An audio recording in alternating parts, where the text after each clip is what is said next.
price, so that's why I wanted to get started as quickly as possible. I'm not sure whether I have an hour or an hour and a half, you know, that way, so what have I got? We'll see how we go. If anybody wants to hang on a little bit longer than the hour, then An hour and a half. an hour and a half, well then we're fine, we keep an eye on the clock. So the first demonstration I want to show you is a wreath, a Christmas door wreath, and you could easily change this around if you're looking for a wreath maybe to go on a grave. Now it is possible to make your wreaths from scratch, like buying one of these wire frames, which I see they have them here on the wall, mossing it up, and you can either use moss or ley lande or straw, like you could make a frame for yourself, and then you can attach then your foliage. So in another few days you could start attaching your holly. It's still a little bit early for holly. What will happen is the leaves will go black and they'll fall off. Where the spruce is absolutely fine, or silver Sussex is fine, or even the eucalyptus will be fine. But in another few days you can start adding on your holly. Now what I have done for speed and handiness is I've bought in a pre-made base. So maybe if you want to say just decorate your wreath yourself, is that you could just buy a pre-made base and then add on your own decorations. But then anybody that would like to make it from scratch, what I've done is I've left a leaflet on all your seats. If you didn't get one, hard luck. There should be lots of them around. And that's for a free code for our online school where you can download. Anybody that the sun is catching their eye, because it's very, do you want to maybe twist around, because most people are in now, so twist your chair around that the sun is not catching your eye. Move around a little bit there, because it's very uncomfortable, I found when I was walking in there. So what I've done is I've given everybody a free code that you can go onto the online school and you can download the wreath making course. And the wreath making course will show you 3 different types of wreaths. One will be making it from scratch using the wire frame, so anybody that would like to make it from scratch. The second one will be using a pre-made base, which is what I'm doing today, but the decoration will be slightly different because obviously I'm using the decorations from the garden centre here today. And the third one is how to make the Disney wreath. So anybody that has children and would like to learn how to do, you know, the Mickey Mouse wreath, the 2 ears and all the lights, I have it all as a step-by-step online course. And again, if you just use the code. Now there is an expiry date.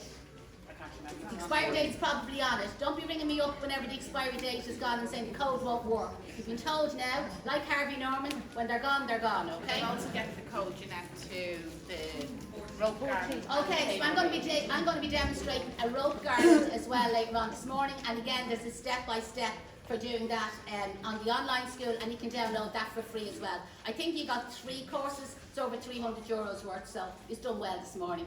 Now remember, this demonstration is for charity, and the girls are selling raffle tickets, €1 a strip, and all the arrangements that I demonstrate this morning are all going to be raffled off. So if you only bought 1 strip, maybe go and buy an extra few. It's for the Bray Refuge Centre, so it's a great cause, and you have a good chance of winning a prize. So first thing, if you do have any questions, just shout up to me and give a wave if I don't see you. So ask any questions as we go along. So this is a pre-made base that I bought in already, and it's on what I call a ley lande base. So again, it's using one of them wire frames, but instead of putting moss onto the frame, they've used, like, you know, the Q-press branches, basically. So again, anybody that can get some of them in their own garden. But you could use straw as well. So first thing is, I find it easier to attach the bow first. So you can then choose like what colour ribbons that would suit maybe your hall door or suit your Christmas decor. And I just, because I'm kind of going for a creamish sort of wreath here today, I went for kind of a gold organza. So to make up this bow, pretend that you're putting a scarf around your neck. It's the easiest way to learn how to make the bow. So if I was putting a scarf around my neck, and then I'd probably twist it like that to keep myself warm. So that's the technique for making this bow, just that you can't actually make it on your own head. So get your ribbon, pretend you're wrapping it around somebody else's head. I normally say the granny's neck, so it's wrapped around the granny's neck. And you can make her neck as big as you want, and you can make these tails as long or as short as you want. And you know the way most grannies put a brooch there to hold their scarf, you know the way, so again how I'm holding it there with my finger and thumb, think of that technique. So then you grab granny's neck at the very back there, poor granny here, and we bring her into our brooch, and can you see the way the bow was actually made? Now again, I have that on the video online, or anybody at the end of the demo wants to come up and have a look at me doing it again, there's no problem. I'm using a florist wire, and I'm just gripping the wire around the centre. Now if you find this difficult, you could just use a skinny piece of ribbon to do the exact same job. So I end up with a long piece of wire and a short piece of wire, and I'm just going to wrap one of the wires around the other just to secure. Now when you're doing that, don't keep wrapping and wrapping, you'll just hurt your fingers. And then you can open out the organza as fancy as you want or as wide as you want, and you can go back afterwards and you can trim your tails if you want them a little bit shorter. I'm going to wait till they're in the wreath and then I can decide. So when you're making these wreaths, it's easier to bring your wreath frame over the edge of the table. You often see people and they're holding them up in the air when they're trying to make them. So if you're doing this in your kitchen, bring it to the edge of the table that the frame is overlapping. So basically I can bring my arm in underneath. Decide then where you want to position your bow. Normally on these frames, whoever has made them, there's obviously going to be a start and a beginning, and sometimes that part might be a little bit rough or untidy looking. I'm putting lots of decor into this, so to be honest, it won't really matter. So you get your wire and you pierce it down through your frame. Now sometimes you'll hit a stick, and by God I've hit a stick the first time going, right? So if you hit like a stick of the branches, you know, that's in the base, just take it out and just try somewhere else. So you press it down until your wire comes through the other side. Now I am going to hold it up so you can see it. So can everybody see the wire in underneath there? So when the wire comes through the other end, what you're doing is you're making a U-bend and you're then pushing it back up into the frame. Now you'll find this much easier to do if you keep it on the table. So I'm right-handed, so with my right hand I'm securing the bow, with my left hand I'm grabbing the wire, making the U-bend and pressing it back up into the frame. Sometimes when you go to press it back up, again you hit a branch, just give it a good push with your thumb, and there's your bow that you see on site. So then if you want to maybe add another bow, so I've just made like a raffia bow. This was made using the exact same technique, and again I have the wire around it, and I'm going to insert the wire on top of the organza, so it just looks like a double bow. Now if you're doing this at home and you would prefer just to have the one bow, or like I had a class on last night, they were making wreaths, and some of them put 3 bows and 4 bows, again I'm hitting a branch here. That's the advantage when you use moss. If you use a moss frame base, you'll never actually hit something, it's much easier.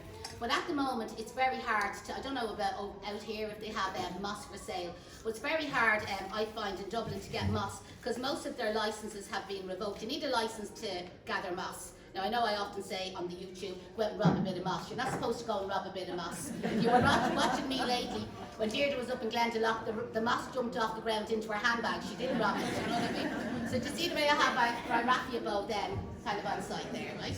So then it's choosing your decoration. So when we came out here about 2 weeks ago, I seen these flowers and I thought they were beautiful, thought they were that nice. I'm using them in 3 of the arrangements today. And they're only 4 flowers for €20, which I thought was good value. So I'm using 3 of them, and what you need to do is cut the stems quite short and just wrap a wire around the end of the stem. You can do like a little hairpin bend and just wrap it around. And again, if anybody wants to see that up close, at the end of it, just make a note of anything you want me to show you and come up close and I can give you a demonstration of it. So just opposite the bow on the opposite side, I'm just sticking this wire down through the base. I'm doing the same technique, the U-bend underneath, and pressing the wire up into the frame, and then that'll hold your flower kind of in place. You see like your first flower there. And then I'm going to place 2 more flowers, one to the right hand side and one to the left hand side. So you'll find these fill in your wreath base fairly fast for you. And if you just want to leave it like that, you could. Now again, some people might be looking and saying, I'm not really mad about them flowers, that's fine, like there's lots of other flowers out there. And again, at the end of the demonstration, if you pick up something there and you're not too sure whether it'll work for you, just bring it over to me or bring me over to the flowers, whatever, show me, and then I can kind of give you a little bit of advice.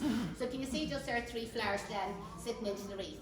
So in between them flowers, I'm going to put some little cones, and I'm going to put them on in groups. Now again, if you're doing this at home, if you decide that you want to divide your cones throughout the base and put them on singly, that's fine. But I'm going to put them on in groups of 2s or 3s.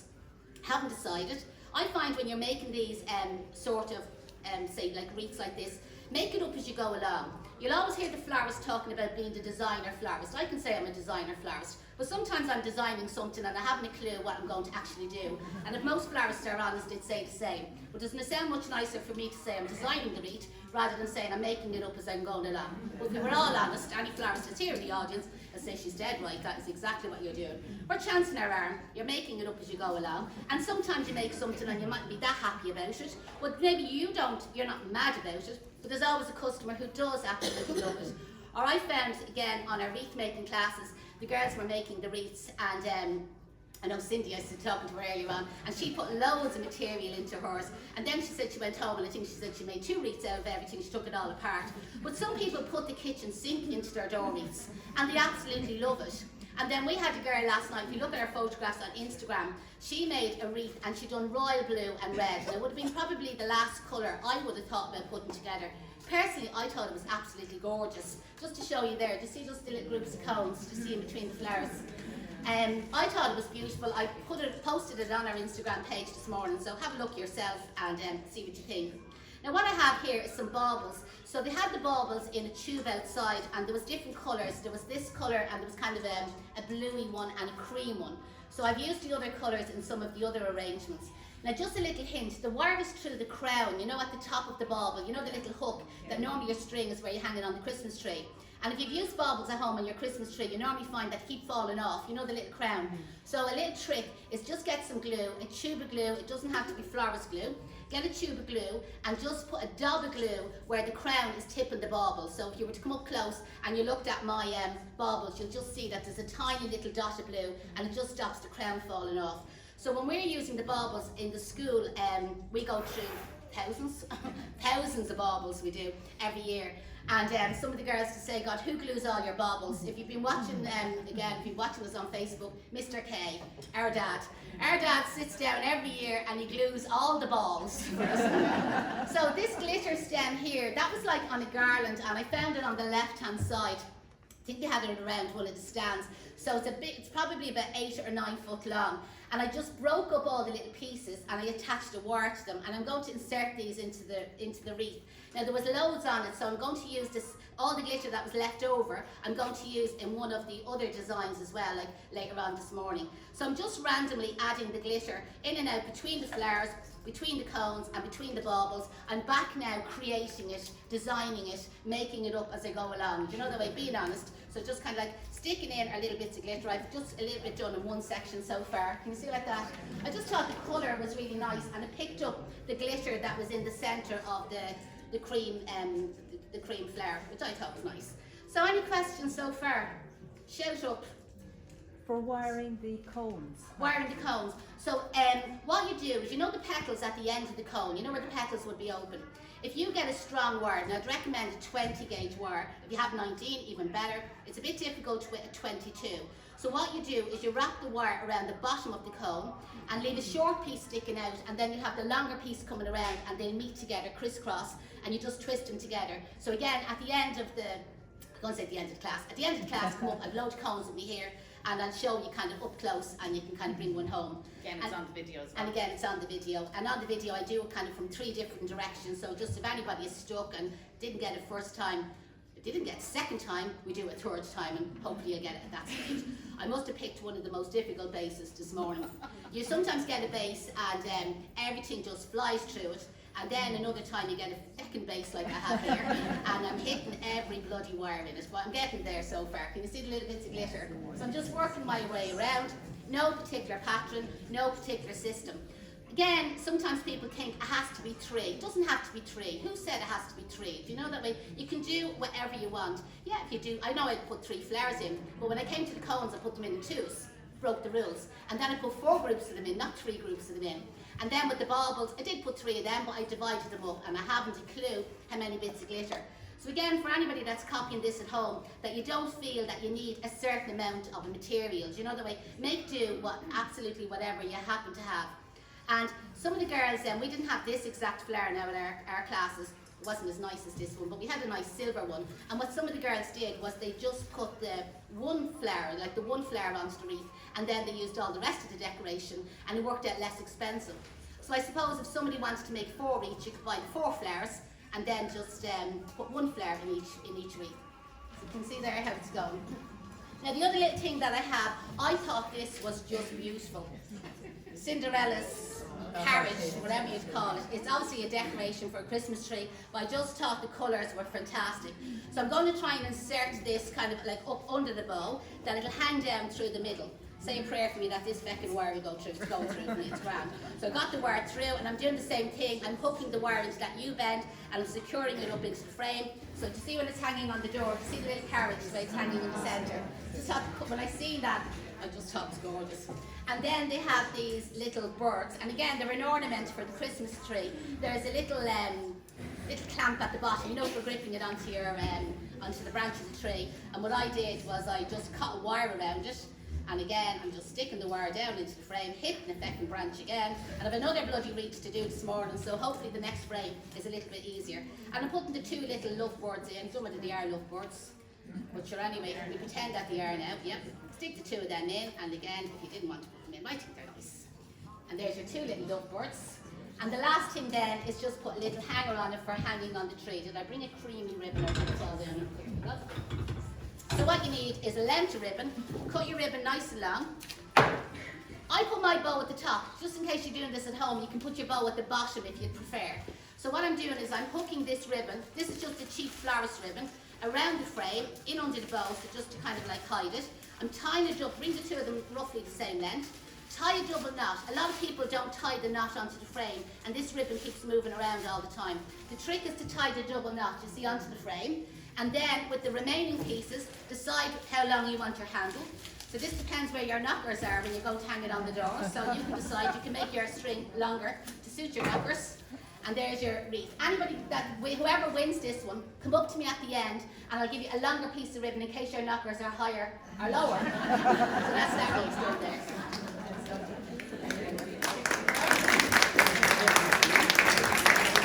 So I didn't know that frame was going to be as difficult, and I kind of was being brave, and I said I'll do a second one. I have this one pre-organised. So same frame again, and you see the same gold glitter, you know, that I used. It's not finished, by the way. And out on one of the stands, they have like one stem. That's only one stem of red berry, okay? Can't remember what the price was, but it's a fairly big one. And when I seen it, I says, oh my God, can you imagine the cutting that we get on that? So out of the one stem of berry, broke it all up, wrapped a wire around it, and then I just divided it around the outside of the frame. The bow, I'm turning this one upside down. I put my bow at the bottom for this one, so I have a kind of an organza wine bow at the back, and I have a red velvet bow at the front, and I just brought one of the berries into the centre of it. So again, going back to the stand outside, they had that flower, to see in the kind of like red kind of velour. I thought it was gorgeous. I have 3 little cones, so we're being traditional. We have 3 cones, 3 flowers, and a nice fat robin. So there's the berry there broken up. Just again, I'll leave it here if anybody wants to come up closer and have a look at it, you know what I mean, and how I wrapped the wire around it. Hopefully there's more of it left out there. So what I'm going to do is just insert these 3 flowers onto the frame. So the same idea, I have the flower stem cut really short. You'll need a good sharp scissors now to cut the stems because they're quite thick. Now the stems that I cut off, in one of the other arrangements later on, you'll see that I actually used the stem to add it onto a piece of wire to make the other stem stronger. So talk about recycling and reusing and so on. So these 3 flowers, just to show you, to see what they look like. Okay, and then I have 3 cones, which I'm just going to insert kind of in between them. And we gave the cones a dash of gold spray. If you want to leave the cones out, you can. The gold spray is there on the shelf. Yep. And they have the cones in little bags. I think there was about 15 or 20 cones in the bags. I probably could do one more cone, but I haven't got one sprayed. I might find one later on anyway, and I can stick it in. But you know yourself when you're doing a demonstration, you kind of just have to hope that everything will go right. I have a little robin here. Again, he's a robin for putting on the Christmas tree. There's a little clamp underneath his bum, and I just cut the wire around it. So we put him in here looking over the bow, if I can get the wire in. Well, he's a gorgeous robin. Looks a bit pregnant, he's a bit fat. You see there? And then I'm going to put a little red string on that then for hanging that one up on your knockers. So again, nice long piece of ribbon. Whoever wins this one, come up to me for a long piece of ribbon when you're going home. That you can adjust it then when you hang it on your door. Now what would be gorgeous with this is if you picked up a packet of the battery lights, and you know the little battery pack, hide that kind of at the back of the wreath and get the little lights then and wiggle them in and out through the decorations on it. Just remember to turn them off every night. The battery lights are quite cheap, they are. The batteries I always find is the dearest part of them. And you look gorgeous on your door. Well, I think it looks gorgeous. I normally do that to my one. I think I want to win this wreath. Just prefer the red one or the cream one? The red.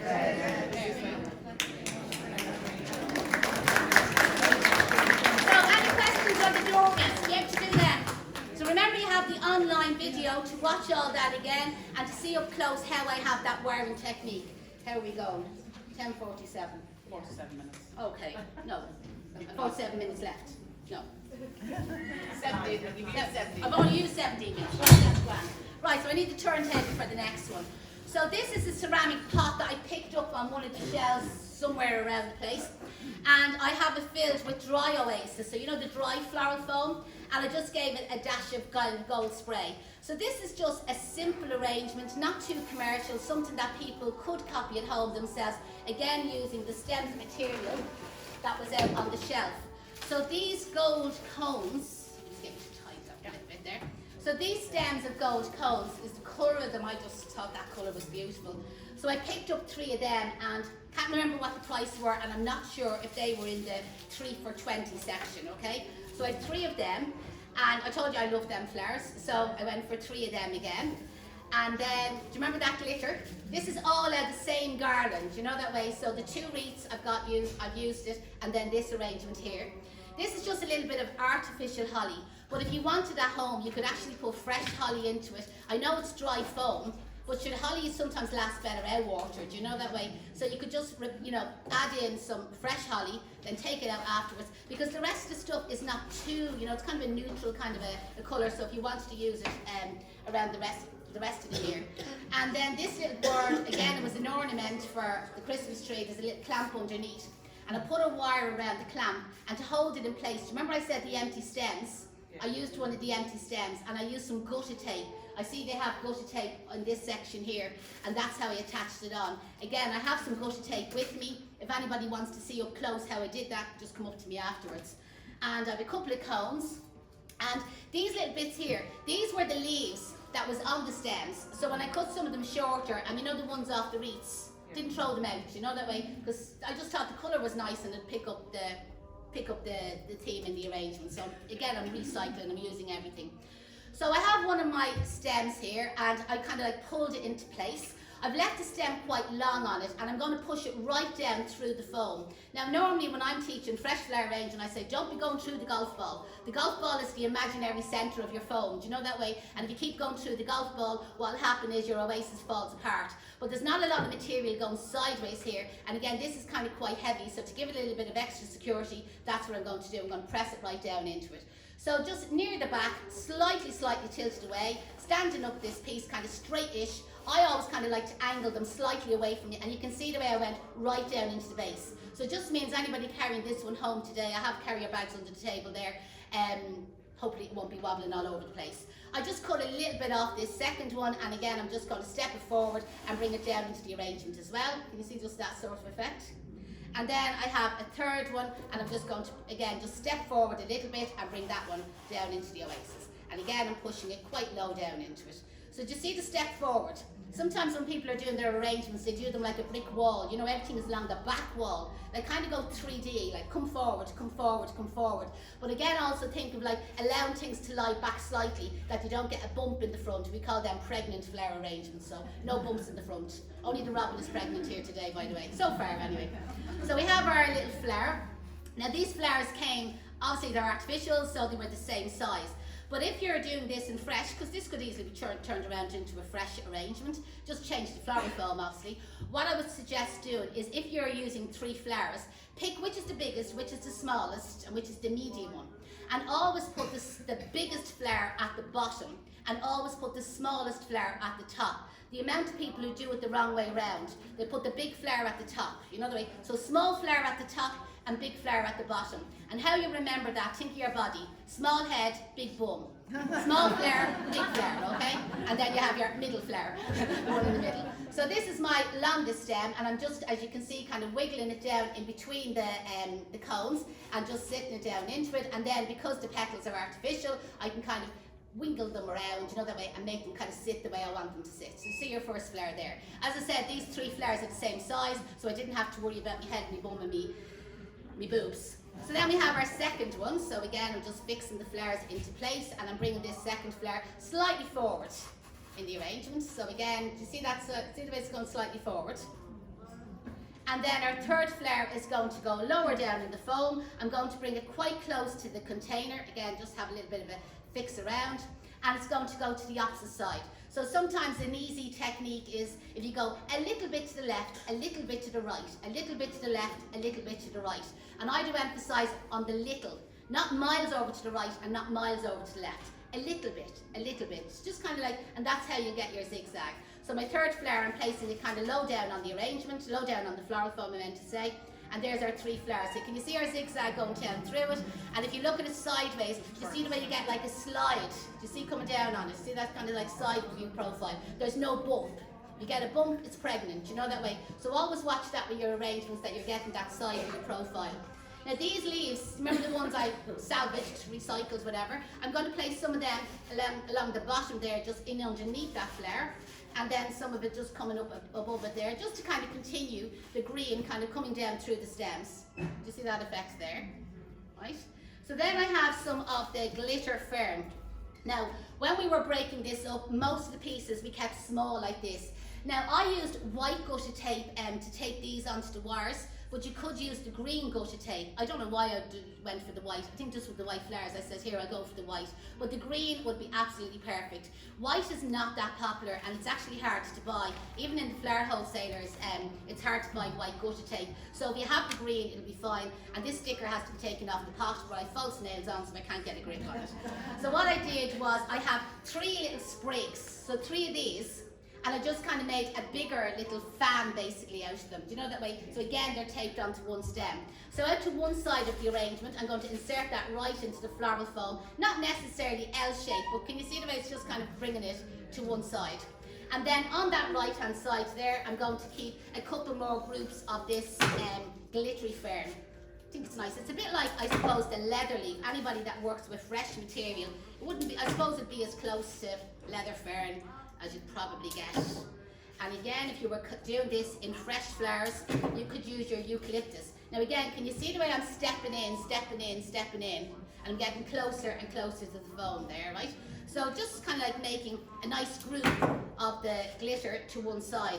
Now if you were doing this at home yourself and you'd like to put more glitter to the opposite side, absolutely, you can do whatever you want. We're not into rules today. This isn't all about doing an exam or doing things right. This is doing things for pleasure and enjoying it, because we have a mixture here today. Some people I know are from the different colleges, some are from our own school, and they might say, God, she's teaching us different to how we did it at the class. This is a fun class, you know the way. So I want people to be able to copy some of these things, you know, like when they go home. And for people that maybe have got some skills already, maybe we can add to your skills and just teach you something a little bit different. So again, any questions so far? I'll shut up for a second and give you a chance. I can swallow the spit in my mouth. I never shut up talking. People say to me, how do you keep going? How do you keep talking? My husband says exactly the same. Shut up, Janette. So now what I'm going to do, to the opposite side of the arrangement, I'm going to use the artificial holly. So this is just to kind of give us our Christmassy theme and just a little bit of balance. I went to cut that stem and it's actually very thick, so I decided not to cut the stem and just stick the stem. Just stick the stems of holly just down that little bit further into the arrangement, because I'm going to cut it and I'm not going to cut it. So just see the way I just have a group of holly, you see, just to one side. And then I have 3 pine cones, which I've sprayed with silver. I'm going to move the petals of my flowers, or silver, not gold. I'm just going to, if you bend up the wire, do you see like that?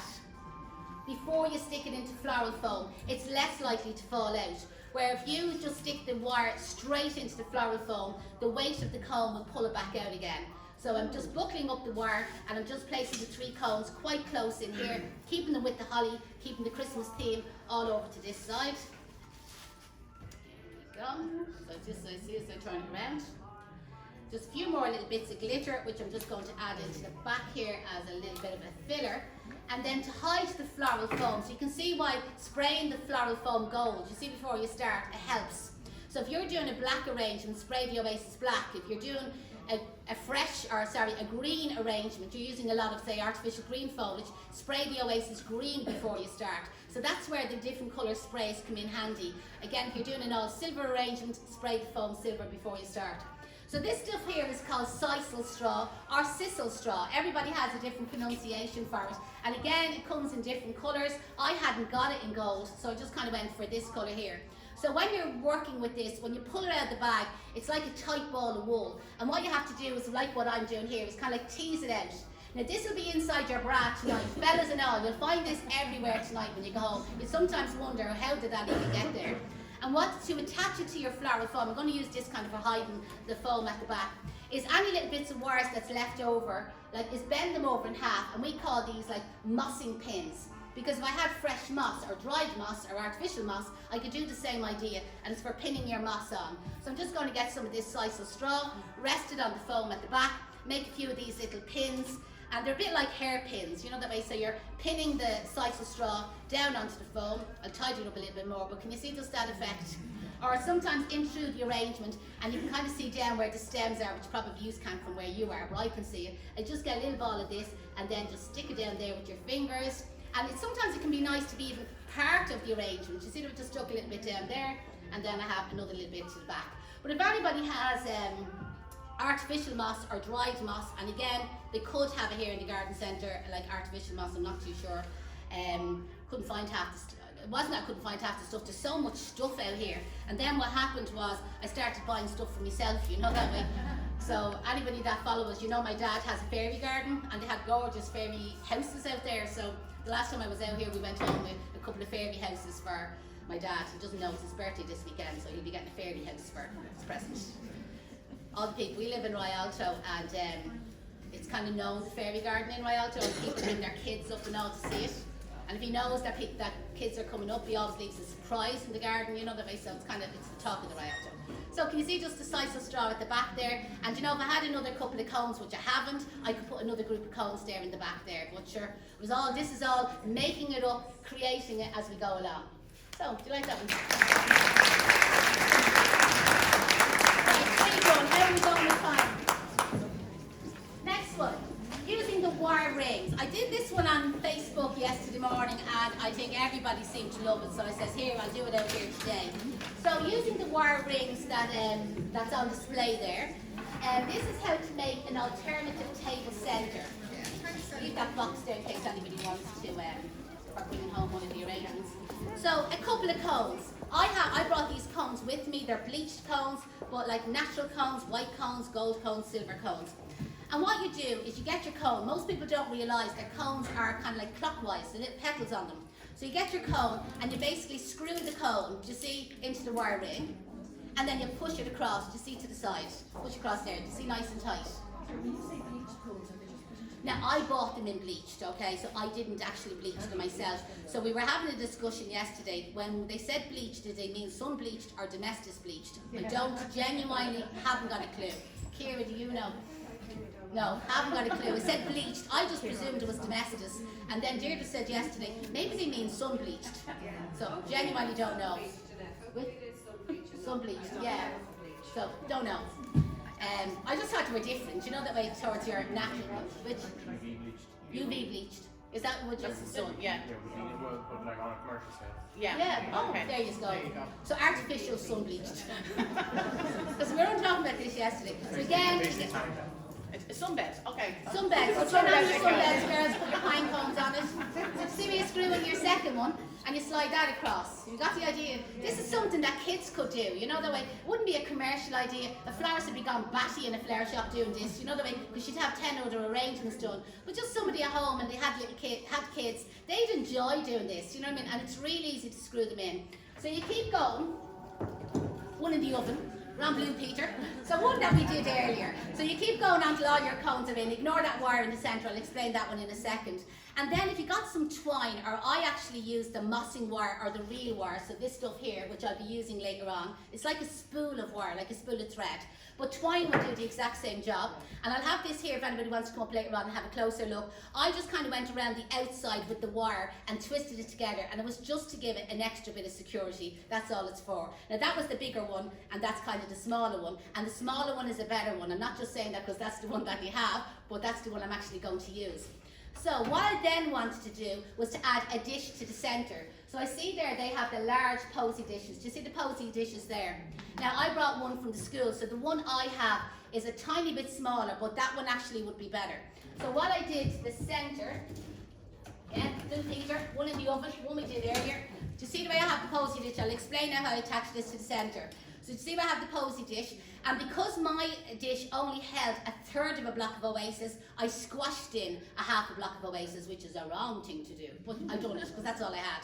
But they actually have the proper dish there, so their dish fits the half a block of foam. And I see they have the blocks of foam for $1.50 a block. Ours is much dearer in the school, so that's a bargain price, by the way, anybody that wants floral foam. So you soak your floral foam 60 to 100 seconds. Push over there and that sun won't be driving you mad. There you go. Because you'll have a pain in your arm holding it up like that. Just slide one way or the other and it'll be better for you.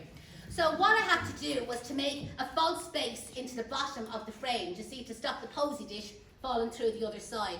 So using wires, so florist wire, if you put two wires together and gutter tape them. Now again, I use the white gutter tape. The green gutter tape will be perfect because you're not going to see it afterwards. So it could be pink gutter tape if there was such a thing. Do you know the way? The gutter tape doesn't matter at all. And all I did was just kind of attach the wire through one side of it. And when the wire wasn't long enough, I just twisted two of them together and then brought it over to the other side to see this sort of effect. And then twisted it. I have to one kind of go the same way as the other one. But you know what I mean? Put a few of them in different directions. And then when I put the dish in the centre, I put another one of the wires, you see, over the top of the dish and over the top of the foam. Again, if you want to come up, because I know it's hard to see this from a distance, come up closer afterwards and I'll show you exactly. And if you want to try and twist the cones into it. But it's really cheap. I don't know how much the wire frames are. Can you see it? But whatever the price of the wire frame, 80 cents. A bag of cones, you know, that way it'll take, you know, I mean, about 15, 16 cones, like that's all it's going to cost you. A few wires, a bit of gutter tape, and then a posy dish, which is normally cheap as well, €1, and a half a block of oasis. So be a cheap enough container to make up. Now find the lucky bag that I had to go with this one. Eeny meeny, I'd say it's this one, that's the extra box. Yeah. Right, hopefully this is the right lucky bag.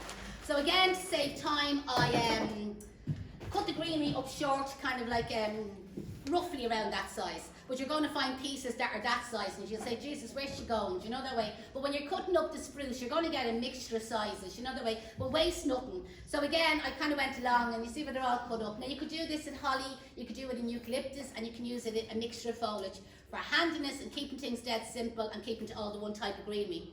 And every piece of nobilis or spruce, I pulled all the needles off. Somebody asked me the other day, do I use a knife? No, you just use your fingers, just literally kind of get the needles at the bottom and just pull them off and throw them on the floor. I'm only messing, don't throw them on the floor. Especially if you have carpet at home, you have an awful job getting them up out of it. So I just want to make a simple kind of posy arrangement. I have a candle, I brought this candle with me. I'm sure they have candles here, or again, you could have a candle at home. If you use the narrow tapered candles, you can buy candle holders, you know, that fit on the end of them. Deirdre has some there. I wasn't sure whether they had them there. So if you just buy like your normal tapered candle, them candle holders fit perfect. But just anybody that has the thicker candles, you know, that way you find it's difficult to get a candle holder to fit the end of it.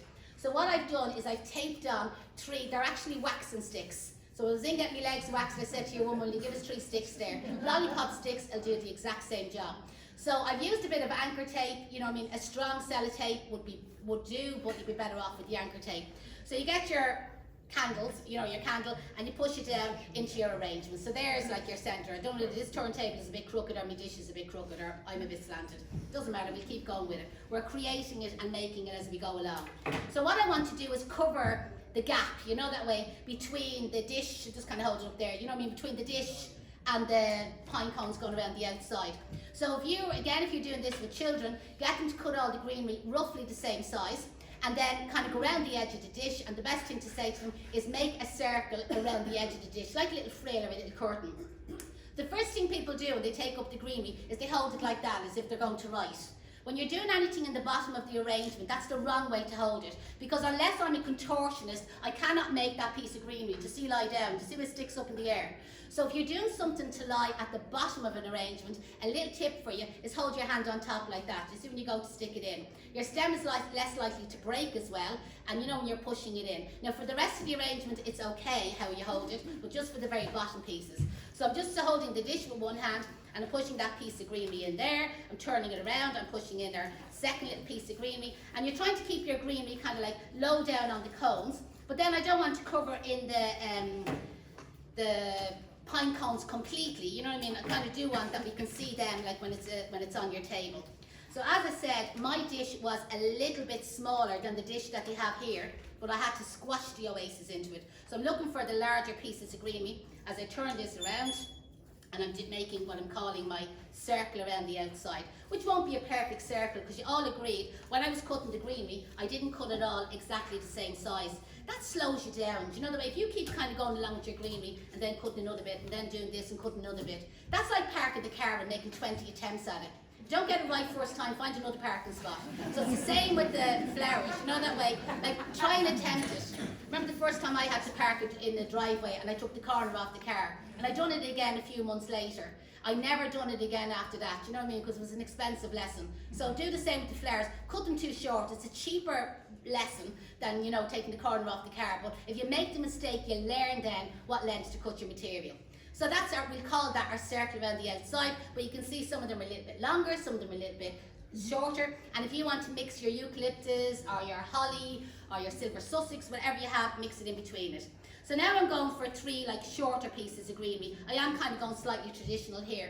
And around the candle, I'm going to place in 3 pieces quite close. Now I will find a couple of little shorter pieces of greenery in a little while, and I'll place them kind of around the candle holder, slightly sticking up to try and camouflage the lollipop sticks and the anchor tape there. So just putting 3 pieces. I didn't angle them out right, so I'm just going to adjust them. And that's a wrong thing to do at a class. Take something out and stick it back in again. So ignore that I did that. Rewind.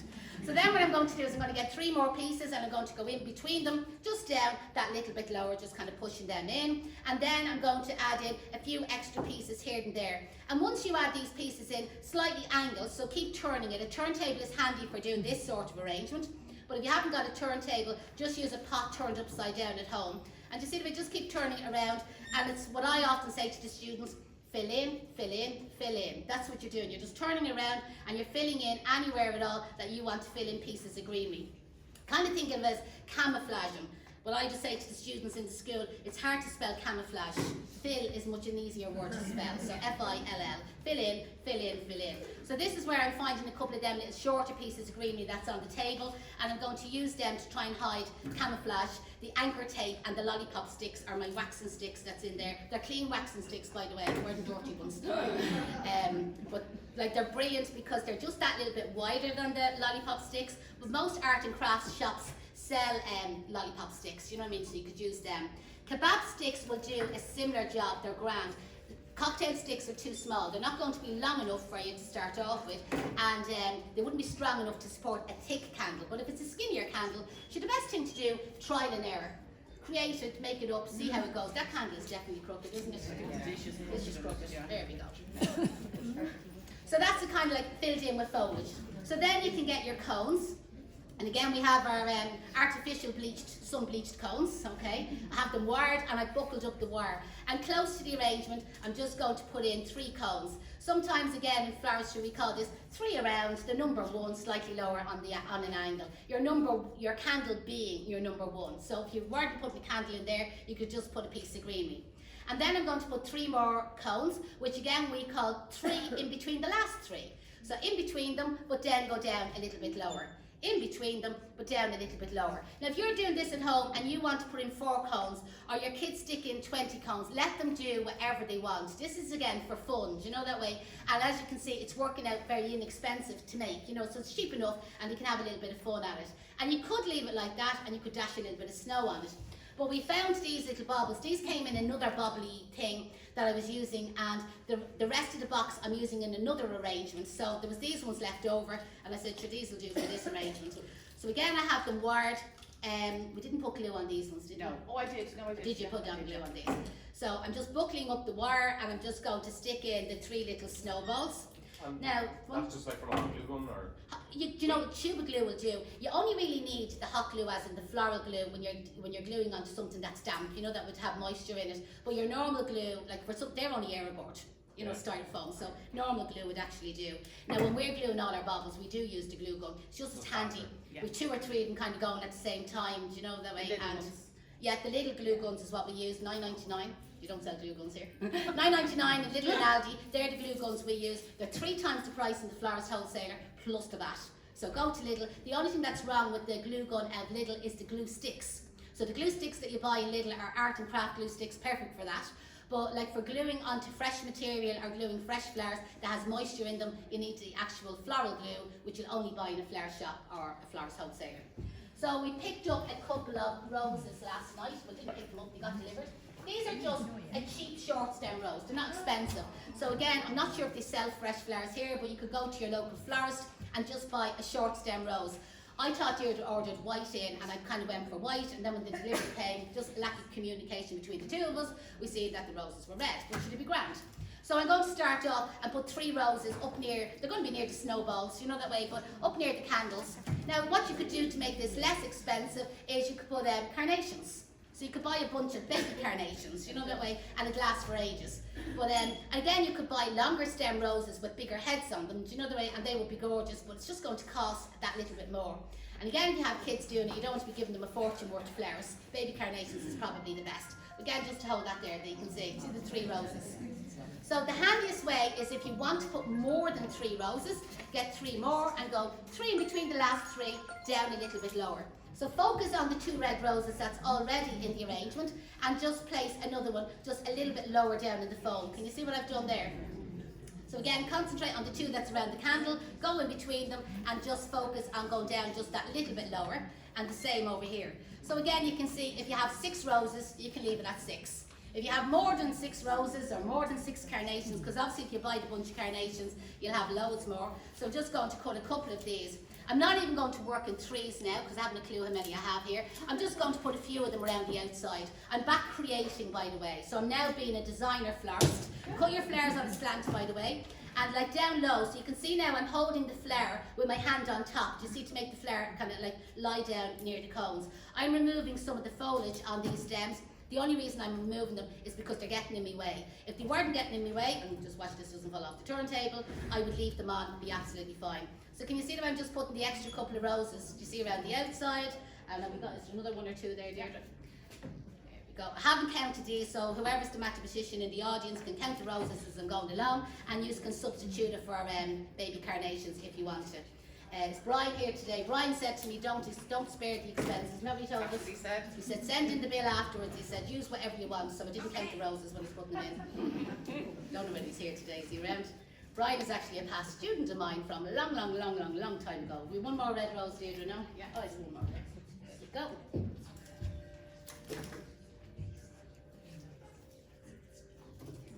There we go. And there's your bit of table centre. So cheap table centre, homemade. So what way are we for time now? We're going okay? I lost the rose. Did it go? There we go. Did it fall out of the arrangement? No, it's just on for there. Oh, yeah, but did you smell the arrangement? Yeah.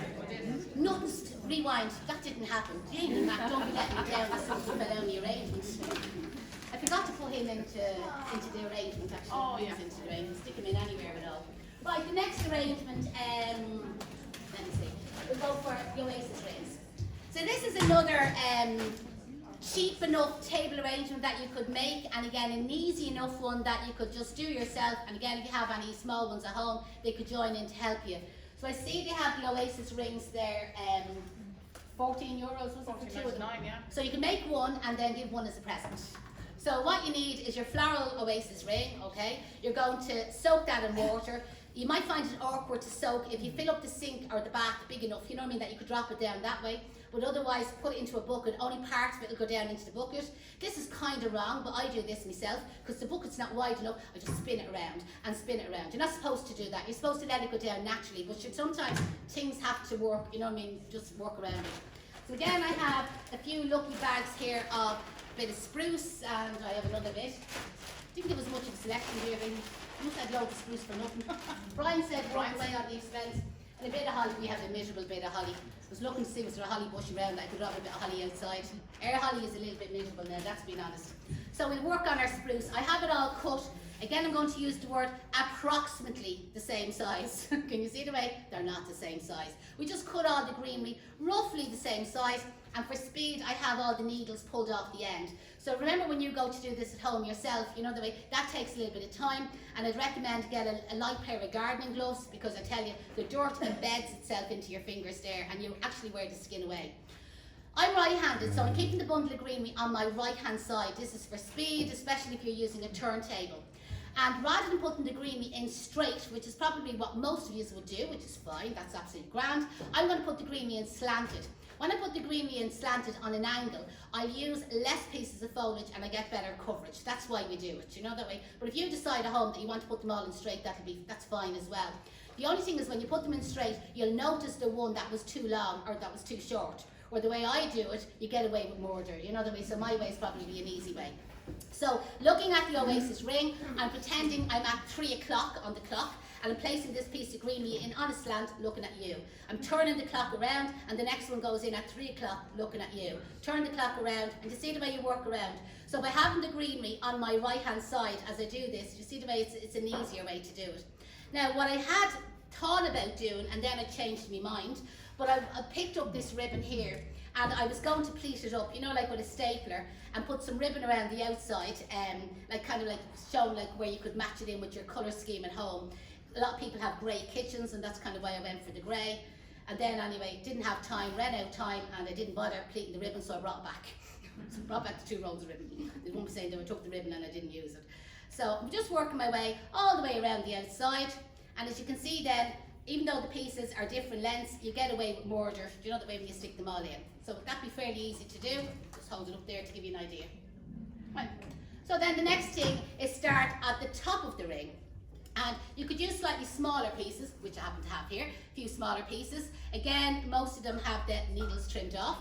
So start at the top of the floral foam. You can start at 3 o'clock again if you want to, and again insert the foliage on a slant. So here's my first piece of greenery at 3 o'clock, and now I'm lying it on a slant back towards that lady there, and then I'll turn it around, I leave a bit of a gap, and I lie that down there, and I'll turn it around. Now, I'm picking up the first piece of greenery that comes to my hand. Sometimes I find when you're doing this yourself, you will go through every one of them to find the nice one. And then you'll go through them all again to find the next nicest one. And what will happen is all the shitty ones will be left on the table. Somebody has to use the shitty ones, you know that way. So the thing is, as you're picking up the greenery, use the first one that comes to your hand. Especially if you're working in a flower shop, the boss will sack you, you keep throwing all the shitty ones in the bin. These all have to be used, they all have to be bought. Somebody said to me the other day where she had bought in the novelist and she was looking for all big pieces and she'd cut all the big pieces up. And she said, I was left with loads of small pieces. And I said, yeah, they're called shitty pieces, you know the way? But we use up our shitty pieces. So there you can see the greenery, do you see around the centre? So do you see what I'm saying about filling in and hiding? If you had put all them in dead straight looking up to the sky, you'd still be sticking them in. So now I'm going to go around to see this area. So again, for handiness, I'm keeping to most of the spruce because Deirdre only gave me spruce, so I've no choice, okay? But what you could be doing at home, these again are going in at the 3 o'clock on a slant. What you could be doing at home yourself is every alternative one, bit of eucalyptus, bit of ivy. Like I know people do laugh at me when I say about buying wild ivy because we live in the city, so you have no choice. If you want ivy, we have to actually buy it in. We buy it in commercially. Where anybody, and I'm sure even down around this way, but anybody like say, that's not in the city, you'll be able to, what we call it robbing in Dublin, you call it foraging. I'd be honest, when I'm doing the live videos and I'm saying, go out and rob this, and go out and rob that, and Deirdre said, don't be saying rob, like say forage. So forage is the right word, but basically you're taking something that doesn't belong to you, so you are robbing. Or somebody said, relocate, somebody said to me. So you see the way I've just kind of went around? And the last part now is I'm going to go around the inside, you know the way. So all the greenery is going in the same direction. Now when you're putting the greenery on the inside, keeping close to the frame, that you're leaving the hole in the middle. Didn't bring a bottle of wine. Anybody got a bottle of wine in their bag? Where's Brian? Any sign of a bottle of wine?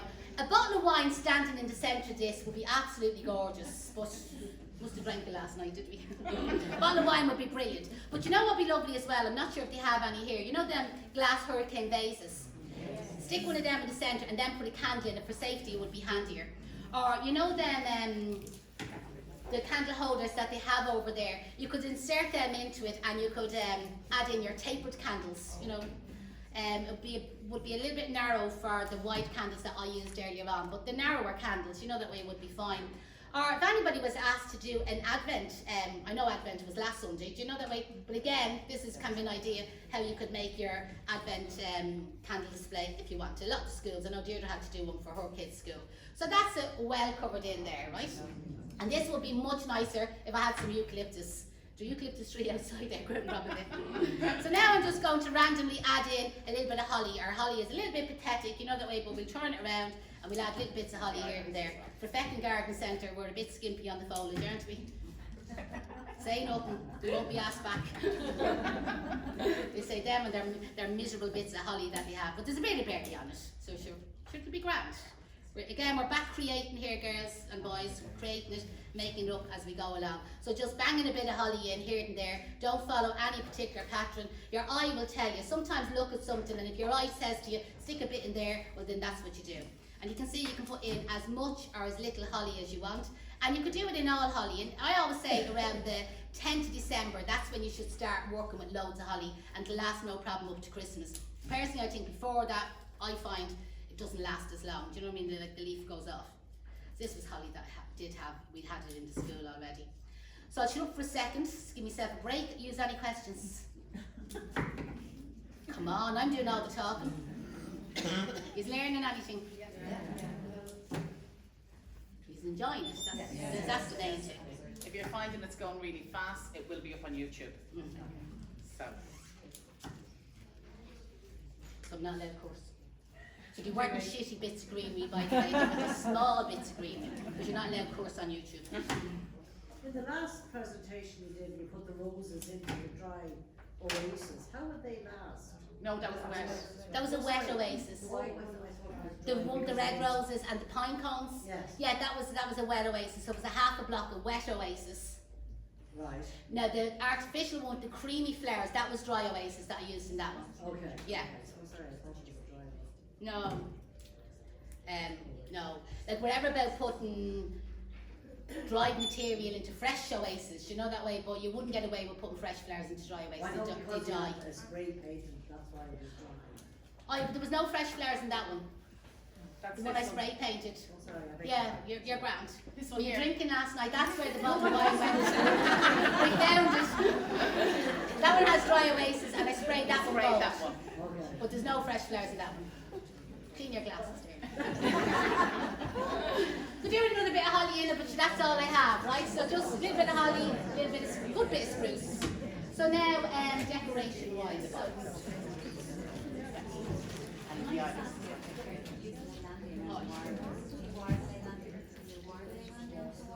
Onto the frame to make the actual frame. Yes. So again, that will be on the online video that I've given you. So you'll see me with the moss, scrunching up the moss and wrapping it on, or you'll see me with the straw, bunching up the straw and wrapping it on, or getting a couple of branches of the leylande, again bunching it up. And I use that real wire. So your mossy wire or real wire. So same technique. And it doesn't have to be neat. Like if you look at the back of them wreaths, now I didn't make them once, but they're fine. You know the way you're not going to see it, and it's against the door.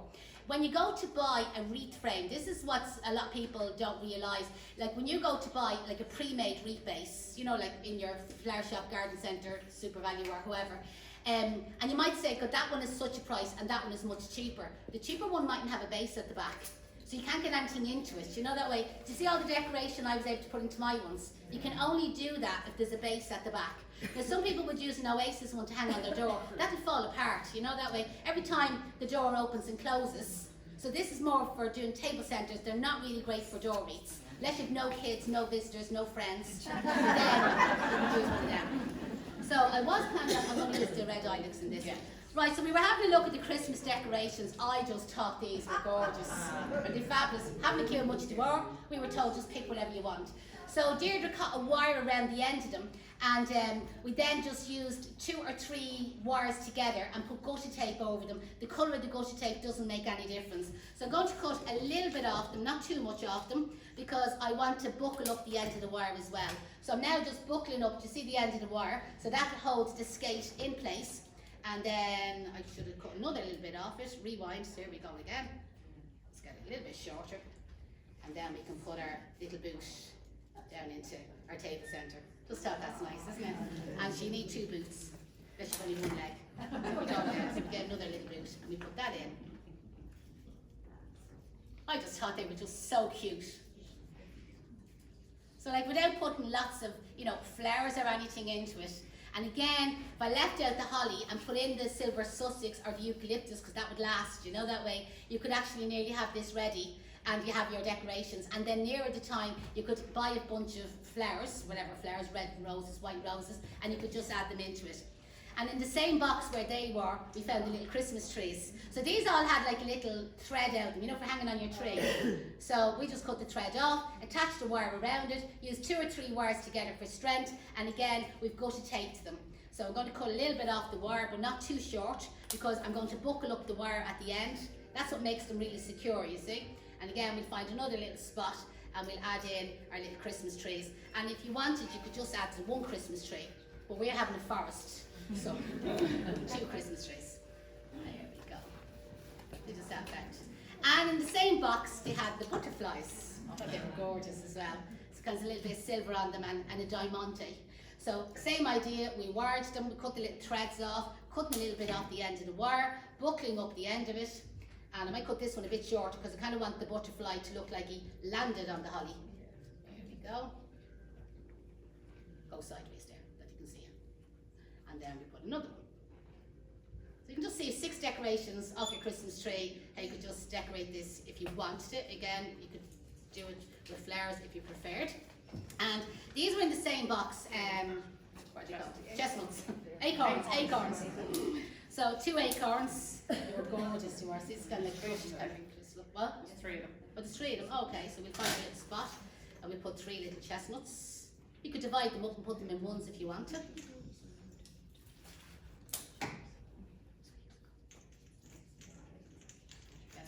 Push one down a little bit lower than the others. You see just your chestnuts. And do you remember the snowballs I used earlier on? These were in the same box. So I tried to kind of be a bit economical, that if you bought something and that you weren't left with loads of spares, that you could use up the spare stuff. So again, we put our 3 snowballs in here. Remember with all the wires, bend them up. These ones I didn't bother gusset taping them, I just stuck the wire onto them. And sure, it's hidden in there among the greenery. Though some people might say you're supposed to gusset tape it, but sure, scratch. There we go, to see just the little snowballs in there. And then I just brought some ilex with me. Another red berry. These red berries do be all over the place, that's the only thing. My dad just gone mad when we used this red berry in school, it'll just be everywhere. So I'm just going to cut this up into a few kind of like smaller pieces and then just add it in and out through the arrangement.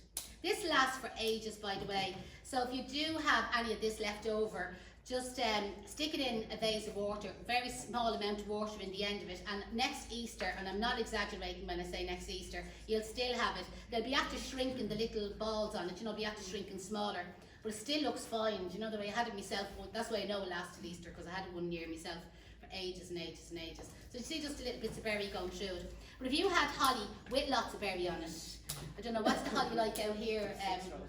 Okay. Is there berry on it? If you had berry with holly, or holly with berry on it, it'd be absolutely fine. And I'm going to add in a few of the little short stem red roses as well in and out through it. Did you find that bottle of wine, Mrs.? In the middle of the arrangement. The empty bottles even do.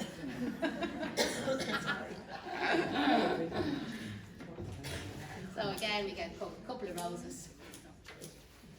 And we'll just put a few little red roses here and there in the arrangement, kind of coming out to the side, so when you're sitting down eating your dinner, you have something to look at rather than putting them at the very top.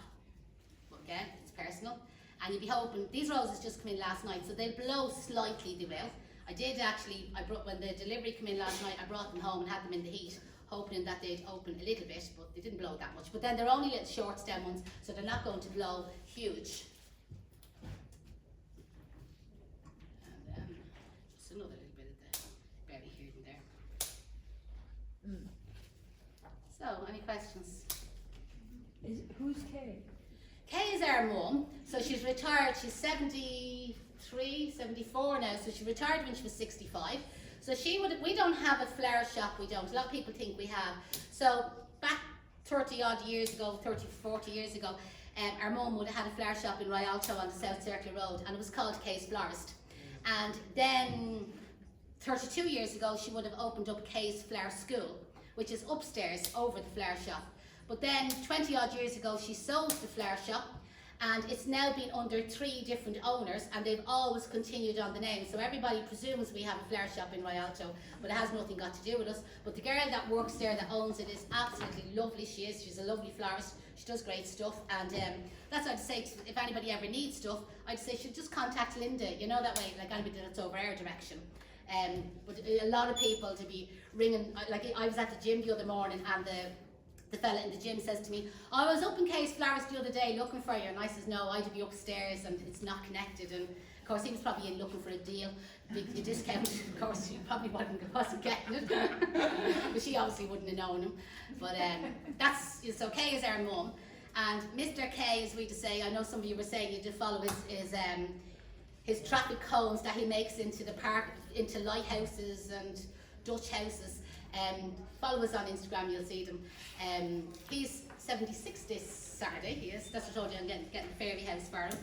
And every day, without fail, Dad comes over to school at 4 o'clock and cleans up the classroom after the students. So all the students know him. Some of them that have been here all have met our dad at some stage.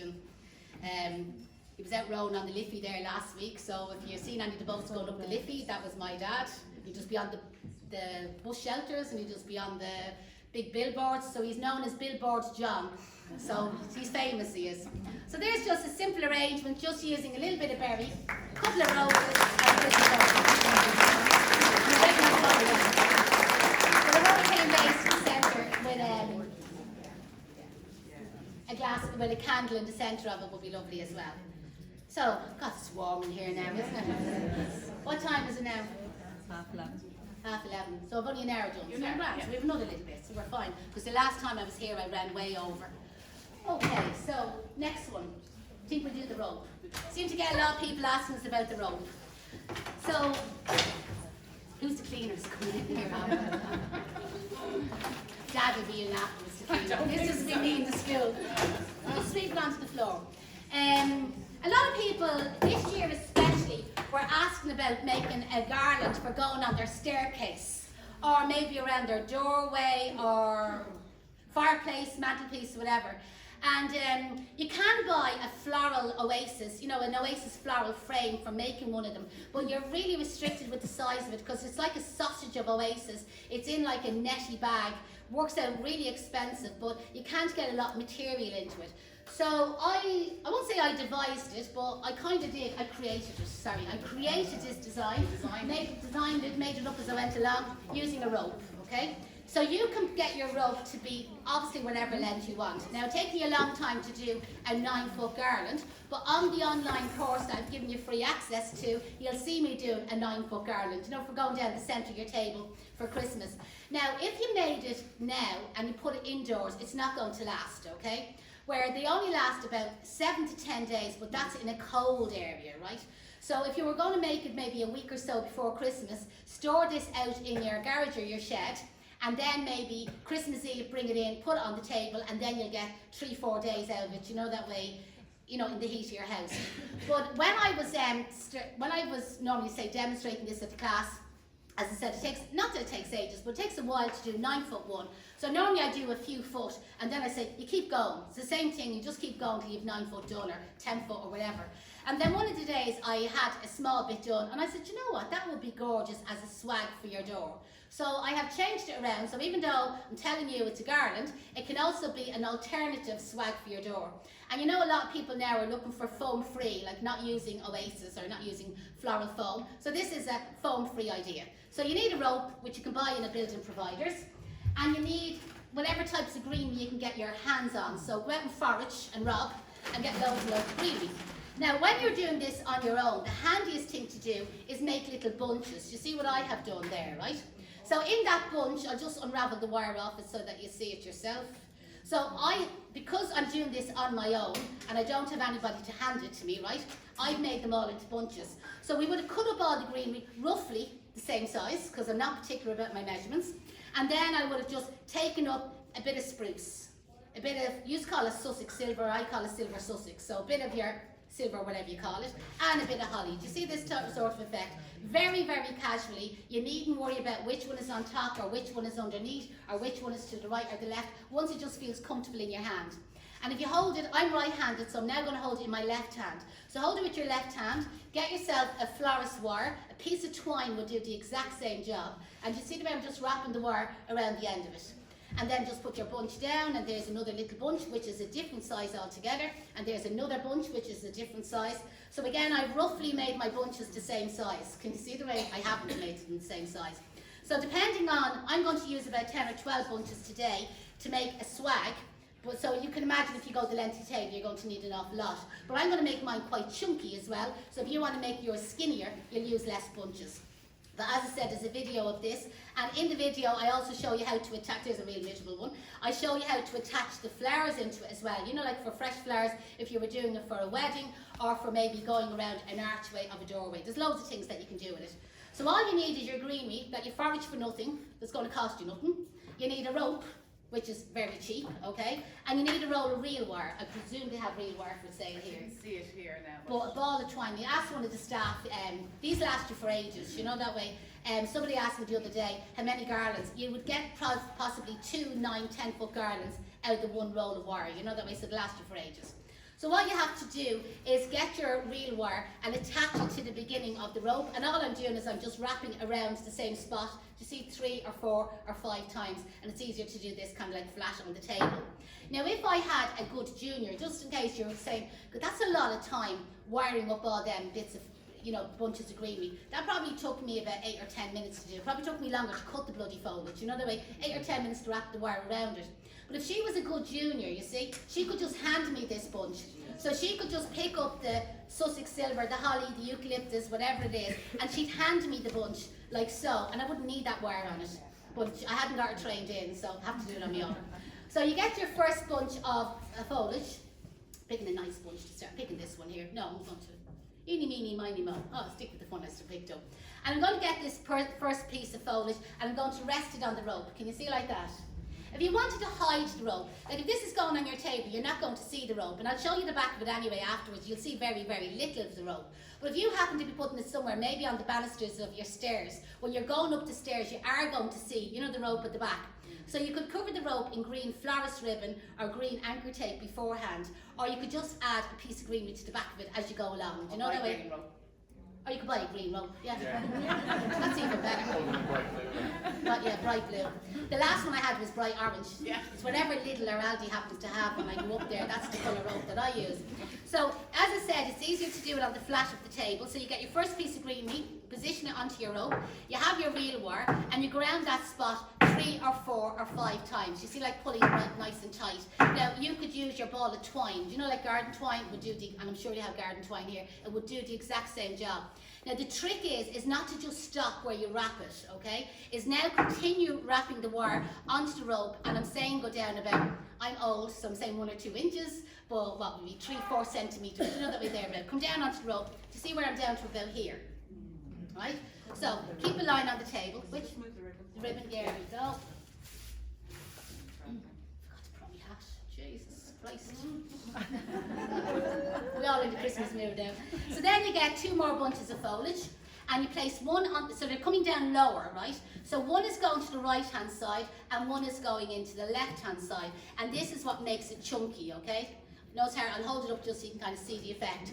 Now you will see the rope in the middle for the moment, okay? So just ignore that, or you'll see definitely a little bit of the rope. You keep these flat on the table, these 2 pieces. So you're kind of like dragging them across the table into the side of the rope, dragging it across the table into the side of the rope. And use your left hand on top there, I'm right-handed, to secure them in place. And then the real wire is in the right spot. That's why I came down that extra bit, okay? So then you get your real wire, and again, pulling it nice and tight, around 3, 4, 5, 6, 7 times, whatever amount of times that you feel it's secure. And then come down another 2, 3 centimetres, you see, onto the rope. So I call this pattern middle, right, left. Middle, right, left, middle, right, left. So I went middle, right, left. So the next one now is the middle. So this one is going to cover, do you remember I said there might be a bit of rope shown? This one goes on top, you see, overlapping, and this one is going in the middle. Do you see how it's working? This is how it's going to be hanging, do you see, afterwards, right? And if you want to make it even, and I'm in the right spot then with the real wire because I came down then a couple of centimetres. So if you want to make this chunkier, you know the bunches, or your junior, hand me chunkier bunches, you know that way. And if you find it difficult to bring the 2 bunches in at the same time, add 1 bunch and then add the other one. But to be honest, it's as easy to hold the 2 bunches as it is to hold 1 bunch. So that was my middle, right, left, and then the last one was the middle. Go around that 3, 4, 5, 6 times, whatever you want, and then go down onto the rope a little bit and stop. And then your next bunches go right, left. Right, so that was the middle, now I'm on right, left. So when you're bringing in your right, left, you drag them on the table. Do you know that way? So you kind of bring them in like that they're flat on the table. Because otherwise, if this is a table arrangement, you'll see the blue rope. Because I didn't have a green one. When you find the green ones, tag me in it where you bought it. So one is going in on the right, one is going in on the left. Left hand on top. Real wire now, it's been wrapped around the bottom of this 3, 4, 5, 6 times. We'll say many times, I haven't got a clue. I just keep wrapping it around till I feel I'm secure, keep talking and I forget to stop. I'm going to hold it up to you that you can kind of see. And that's why I was saying about, you see the way you can make it as an alternative door swag. So there's loads of bushes around here. Borrow your scissors. Let me rob loads of greenery. So now the next one now is going to be the middle. So come down the rope, 2 or 3 centimetres. Then you get your next one. Go for a walk. Go for a walk, yeah. In the shopping bag. Scissors for sale and all here. So the next one is going to go in the middle, and again we wrap that around. So I'm going to go just another tiny bit because I've only got another tiny bit of greenery left, right? But as I said, I'm doing this as a door swag rather than a table garland. But you're getting the idea, you know, the way that you keep going. Now, when you get to the end, you can do a return on it. I'm not going to even explain it here, it's in the video. So then I get 2 more bunches. I come into the right and the left. Left hand goes on top there to grip them all in there nice and tight. You will often see a bit of the rope there, but the last piece that's going to go in the middle will cover the bit of rope that's shown at the end. So again, you go around that there a couple of times, and then our last bunch is going to go in the middle. I'm going to cut it a bit shorter. The wire has come off, but I'm just going to hold them all in together there. You see, nice and tight. This is what your junior would be doing. She'd be just handing you bunches, you see. Next time, okay? So again, go around that there, good a few times.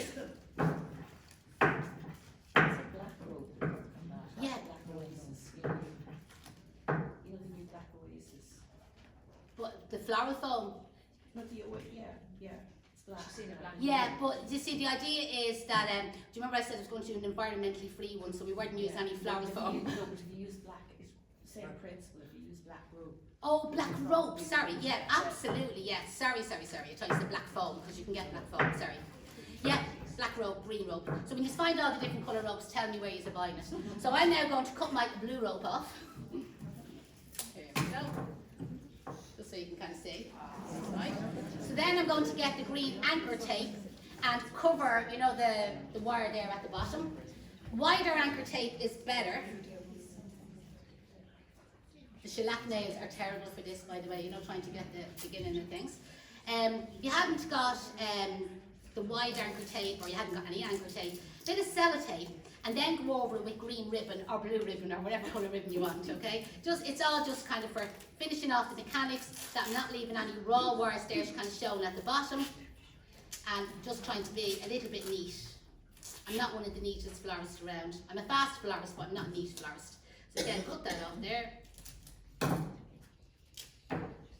press in our little bottoms there just to tidy it up. So can you see the effect? Now do you see the way you can see the bit of blue rope at the back? So go and buy the black rope, the green rope, cover the rope with ribbon. See, can you get a green rope? So then the next thing then is to make a bow. And so this is kind of like a velvety ribbon. I brought this with me, so they don't have this here, but you could use, the ribbons that I showed you there earlier on, you could use them. So I'm on the same technique around the granny's neck. Right? Grab the back of granny's neck and bring it into the front. Squash it in the centre to see really tight. Now earlier on, do you remember I put wires around this to put it onto the wreath? I'm just going to use a bit of florist ribbon. This florist ribbon is real cheap, it is, and the scissors is very blunt. And you can just tear it into little strips, okay? It just tears real easy. So you can wrap that around, pull your knot to the back, do it really, really tight, and never worry about fixing the bow. I often see people, when they're making this bow, they spend ages trying to fix it. Get the knot on first, and then go back and fix it. So tie a double knot, now go back. There's a wire inside this ribbon, so you see the way you can then go back then and, sit it into place and pull down your 2 little tails, and you can get the ends of the ribbon and you can fold it over, do the two of them at the same time would be easier I suppose, to get them the same length, is if you fold them over and if you do a little cut upwards into it on a slant, you see where you get that little V at the bottom, it just kind of makes it a little bit neater. And you can make two of them if you want to. There you go. And you can tie the two of them together so you're kind of getting a double bow. Now there is a way of making a double version of this bow, but it's tricky when you're only learning how to do it. But if you go to our blog page on our website, so our website's called flowerscourireland.com, and it's probably wrote on the leaflet there today. And one of the buttons is called the blog. And there's even a blog there for Ciara when you've done the dress for Chelsea Flower Show. So we have blogs on everything. If anybody asked me a question, I broke up with me fella last night, I have a blog wrote on it, I'm only exaggerating there, I'm only messing. We blogs wrote on everything, like how do you treat roses, how do you get your lilies open, how do you make your hydrangeas last longer, how do you get your peonies open, how do you make bows. So I have a video on double collar bows, triple collar bows, bows with tulle, bows with satin, bows for bridal work, bows for QNs, you know what I mean? I have loads and loads of bows there, so you can watch me for another few hours. And I still don't stop talking, but at least you can put me on pause. So there I've just tied, to see the two of them together, mute. I get people in different countries and they say they can still follow me without even understanding what I'm saying. So I'm going to tie that on top of the anchor tape at the top of the swag. See, just to finish it off. So this will be a little bit tricky, so I'm going to twist my wires at the back, bring them forward, tie a knot in underneath the bow here. So just make sure when you're doing this that you leave these strings nice and long. And then I'm going to twist them at the back again, bring them to the front, just tie another double knot. So my favourite words at the class is to be sure, to be feckin' well sure. You never just trust the first one, do you know that way? Just go again. And I'm now going to tie another knot at the back of it. Because this is what's going to hang it up on the door, you see. And then you can make a double knot or a little hook down with this. And again, whoever's bringing this one home, get an extra piece of ribbon with me when you're going home, and you can add an extension onto this if it's not long enough for your knockers. Oh, Jamie, Mac, did you put that nail down yet? Bit bandy on one side. Jesus, it's a bit rad. We could do it a bit more holly in there, you know that way. What you did was okay for the 8 or 10 bunches of greenery that I had. I am dead. Really warm here. Okay, the last one. Yeah, of course. So if you put an outdoor on your door, you'll get 2 weeks out of it, no bother. Swear to God, you know that way you get the 2 weeks. Don't put the holly in until next week, you know that way. But the 2 weeks, no bother. So if you left it till about the 10th to make it, and then hang it on your door outside, if you haven't walked or missed it, if you don't have a porch, the amount of rain and frost and ice and snow that we get would be absolutely perfect. It's just if you were making it for your table, to go on your table, I'd say make it about 5 days before Christmas, leave it in your shed or your garage, bring it in Christmas Eve, and then you get about 4 or 5 days in the heat of the house. You know what I mean? The heat will kill it, because obviously it's not in water. Okay, now the next one. Is there any foliage you wouldn't recommend in terms of like, You know, I'm not a horticulturist. Everyone thinks I know everything about plants. The person in the audience here who hasn't got a clue knows more than me about plants. So No, Ciara, what would you use long term, yeah. well, leather leaf anyway, but that'd be a commercial foliage. Exact same answer as you. Florist, that over to florist. I'd be doing the classes and I'd be calling it Silver Sussex, and somebody else would have the proper botanical Latin name. I wouldn't have a clue, you know, they'd be sorry. Yeah, Sorry, can't answer. Or you should know. No. I'm wondering just like from your experience. Ivy is great. I have to say, the wild seed ivy, brilliant. Yeah, you know like that anything way. that's high on We'd oil. often have it like in the school, and we'd be indoors and we'd have them hanging on the door when we do the spring wreaths or the summer wreaths, and you'd get nearly 3 weeks out of them. On the 3rd week, the leaf is gone black and it's starting to fall off. You know that way. So Yeah, no, it's two, just, two I now. was using this form trying to like kind of do it. Kind of goes a bit weak, doesn't Yeah, it? The and this form. it's prone to frost damage, so it Could does be now, get yeah, cold. could be, yeah. So I kind of like experimented with it Yeah. just to see. You see, we buy our Pillisform in wholesale from Wicklow, you know, from the Yeah, foliage farm there in that's Wicklow. where I got it. And Yeah. we get that all year round off We him. do, yeah. So Well, no, but yeah, so I just noticed two days It's ago. very rigid, it's not loose Yeah. for something like this, I think. Yeah, the one that you call the Tom Thumb, you know, the winey Yeah. black colour one, that's a bit more bouncy, or one of his Yeah, no, variegated. I I suppose got it some depends. Irish green guys like just Yeah. a couple of of days ago. And Their stuff is gorgeous, yeah. But I was just experimenting. I just hung up examples outside just to see how they did in the frost. And this morning, like, Eucalyptus is brilliant. Eucalyptus, The I love rosewood it. does really well. Yeah, the ivy, I think is brilliant. That silver Sussex, you can't hit it. Yeah. I swear to God, like, you know what I mean? When it's dead, it still looks grand. You know that way? It just kind of dries out. And the novelist, you can't kill that either. Spruce. Or Leylandis. I'm not mad about Leylandis. I always associate Leylandii with funeral work. You know that way? Yeah. So I never use it in, even though you can use indoor wreaths. I'm kind of one of these. It reminds me of funerals. Okay, where's my turntable? And when you get a list of foliage, just email it to me. I wouldn't be that well up on foliage. It's all mostly commercial foliage that we be buying it in. I was kind of like. And I live in the city. If you see the size of my garden, the table is bigger than my garden. Do you know that way? So I was wondering like what foliage you could use outdoors with like the Yeah. frost and stuff. And for me, this one hasn't worked. Yeah. At least that the. and that would be probably the one I wouldn't use. Yeah, Yeah. just- And again, I just just experiment, might work well. trial and error, Yeah. create it, make it up as you go along, and you'll find out the right Like answer. they work well in that area. Yeah, that would be good. Yeah, but the Yeah. area is brilliant as well. And then I love birch branches and Yeah. hawthorn. Just get your phone number. Okay, when I was going around, I found this reindeer and I just thought it was gorgeous. Right? I was saying, like, what could we do? So in the school, and I just see they're kind of back in fashion again. The log slices, they're using them for weddings, for putting the wedding cakes on and everything now. You know, the slices of log. I happen to have this one, right? But I just thought for a reindeer, to see the way it sit to one side. So you could just make a posy arrangement on this, you know, like what I made in the cone container earlier on. Again, if you just wanted to keep it simple. That's just a posy dish, and I have it stuck on with the Oasis Fix. I seem to have small rolls of it there. So that's the Oasis Fix. It's a bit like blue tack. I brought a sample of it with me that I Bag. could open out. In the bag is brilliant. Oh yeah. No, that's it. You want to take it? Right. I'll just run off. Oh, sorry, anyway, it's like blue tack. That's the easiest way that I could explain it. There you go. And what you do is you break off a piece of it and roll it around in your fingers, a bit like blue tack. You know when you're going to stick something to the wall, okay? Now this is actually soft here because the place is so warm. So you normally have to roll it around your hands to make it soft and pliable. A bit like what kids play with, you know, mola, plasticine.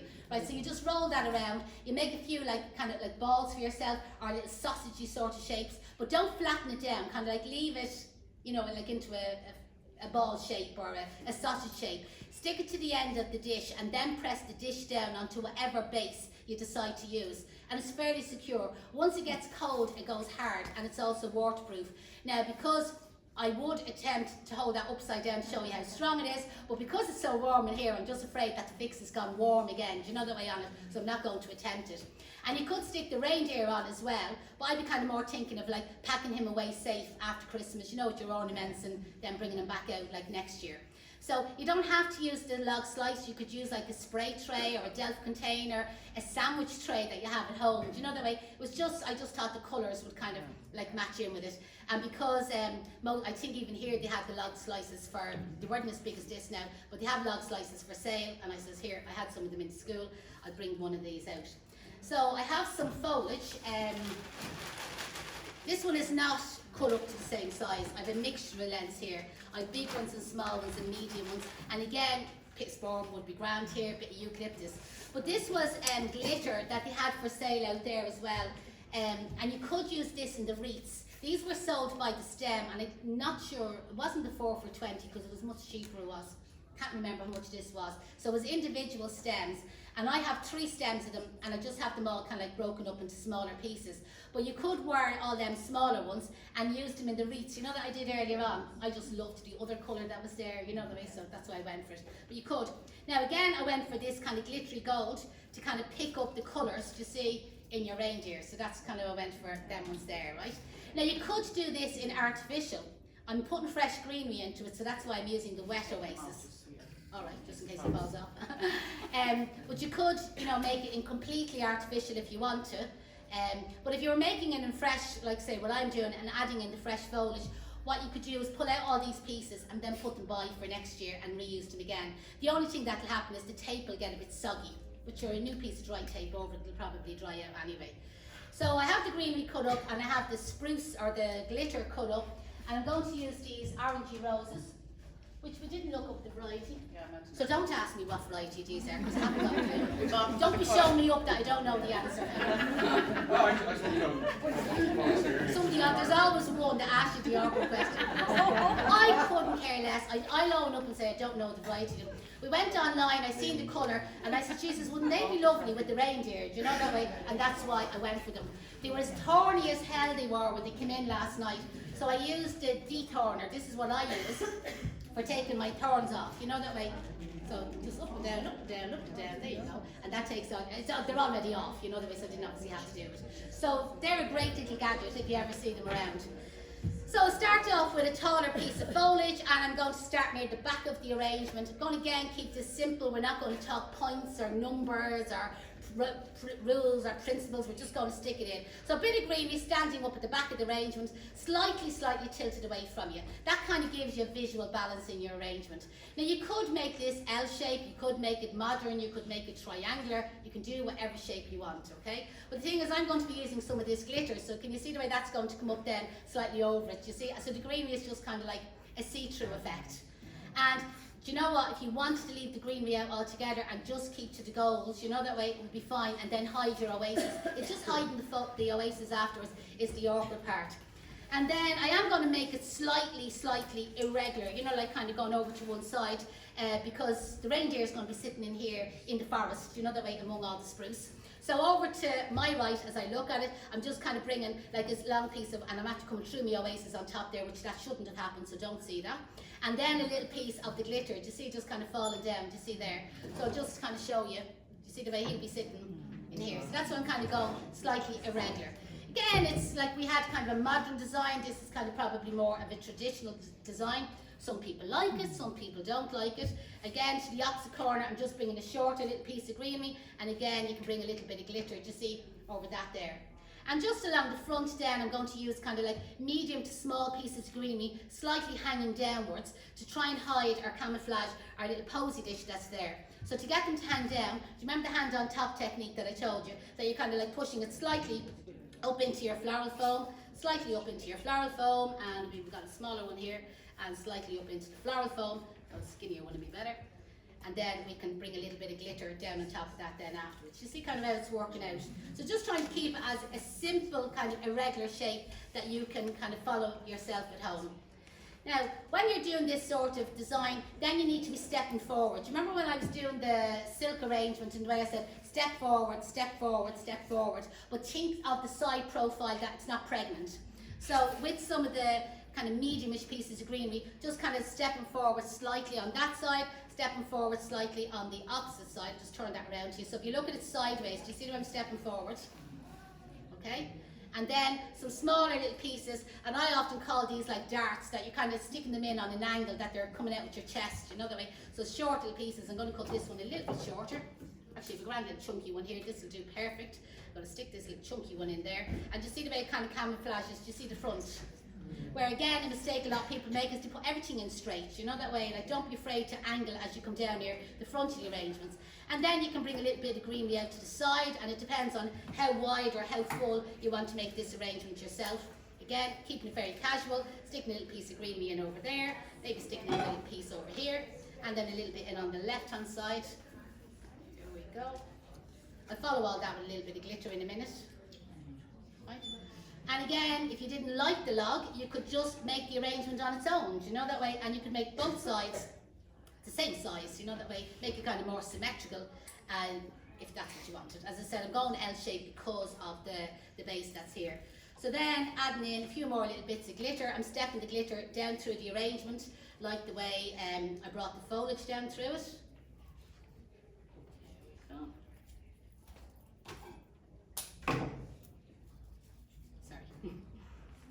And then I'm going to bring a little bit of glitter out to the sides.